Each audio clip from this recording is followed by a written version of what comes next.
Federalun Menteri Pertahanan Jerman Christine Lambrecht pada Sabtu 9 April 2022 mengatakan saat ini negaranya hampir kehabisan stok persenjataan untuk membantu kebutuhan perang militer Ukraina.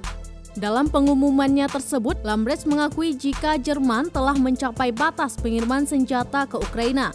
Pernyataan ini disampaikan setelah Menteri Luar Negeri Ukraina, Dmytro Kuleba, pada Kamis 7 April 2022 mendesak anggota NATO, termasuk Jerman, untuk segera memasuk Ukraina dengan lebih banyak peralatan militer seperti senjata berat. Lambrecht menjelaskan bahwa menipisnya persediaan stok persenjataan militer Jerman di Bundeswehr terjadi lantaran selama ini negaranya terus memasok kebutuhan senjata perang Ukraina. Terlebih kegiatan impor kian meningkat setelah memanasnya invasi Rusia ke Ukraina.